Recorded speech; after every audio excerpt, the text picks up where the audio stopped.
Now we are in my study, and this is the place where I spend most of my time writing or reading or analyzing some of my previous writings. And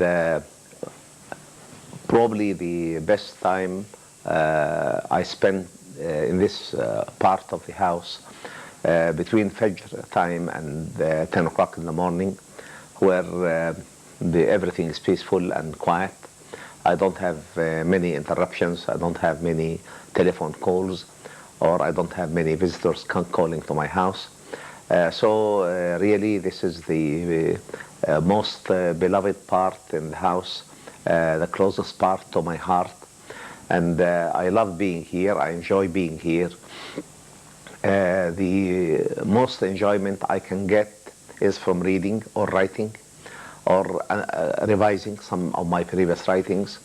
And I find tremendous benefits and enjoyment in what I'm doing here. I have a very large collection of books on geology, on cosmology, on physics, on chemistry. I have also a large collection of books on education, on Quran and its sciences, on hadith and its literature, on fiqh. Many books discussing current problems in the Muslim world. And I really enjoy this assortment of literature, and I don't really feel stale or losing interest, because I vary my readings as well as I vary my writings.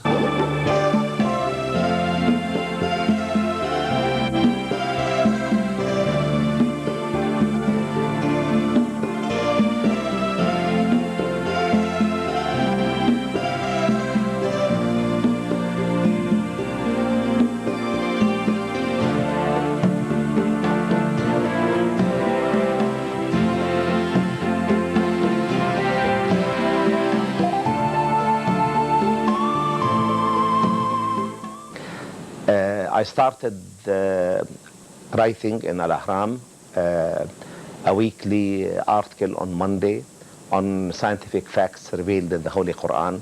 And this is the topic of my liking, which I have been working on for a number of years. And I realized that one of the main discrepancies in the system of education in the Arab world is the discrepancy between religious education and secular education, an ailment that came to us from the West, because throughout the history of the Islamic civilization, we never had that before. In Islam, we have no struggle between secular life and religious life. The Islamic civilization, which was one of the lengthiest civilizations in the history of humanity, and one of the most integral civilizations, it worked this world and the world to come in one go. The development in scientific, technological, and constructive areas of life went hand in hand with religious education, with advancement in the studies of the Holy Quran and of the traditions of Muhammad, peace be upon him. The area of fiqh, the area of seerah, the area of the Arabic language and its literature, all this went hand in hand with scientific and technological advances that represented the foundation of present-day civilization. So we did not have such a problem in our ancient history, but this ailment moved to us from the West because the Renaissance started with a divorce between science and the church. And of course, the scientific arena developed since that time, not recognizing any religious or any moral even questions in their discourses. And that's why we had that separation between the material aspect of science and the philosophical aspect of science, a problem which we never had in the past. When we started to catch up with the Western developments, we translated the Western literature with the same deficiency, with this discrepancy between what can be seen and touched and what can be interpreted from what we see in this universe. And this discrepancy has grown widely in our Muslim world. And because of this, I have been trying for a number of decades for the revision of scientific literature, for rewriting science from the Islamic perspective. and trying to Islamization of knowledge in general, because in Islam we do not have this partition which has been deeply established in the Western culture. So I have been writing on the issues of scientific facts in the Holy Quran and in the traditions of Muhammad, peace be upon him.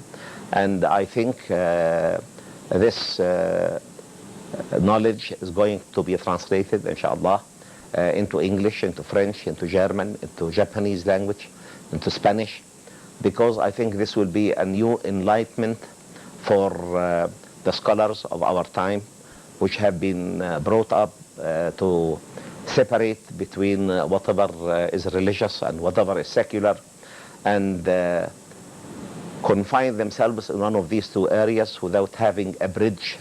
And this bridge is very badly needed in our time, because the secular development of man, with no religious commitment, with no moral commitment, with no philosophical understanding of what's behind matter, is one of the dangers of our time. And I think the more man develops materially and recesses religiously and morally, the more dangerous this the development will be for the whole of the human race.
This is one of the closest corners to my heart in the house, because it reminds me of many occasions where my effort has been appreciated by a large number of scientific organizations, universities, scientific bodies of different natures in the world.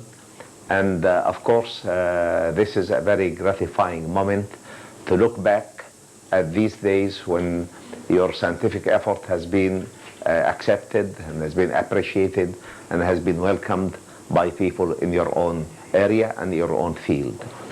I recall that in one of the International Petroleum Congresses, my paper gained the Best Papers Award twice, and on many similar occasions the scientific effort I exerted was accepted and gratified and honored by people in the same field. And of course, whenever I move here, I come back to these memories, and it's very pleasing and very honoring and very gratifying. And of course, every now and then one has to pass through here and to remember one of these beautiful occasions.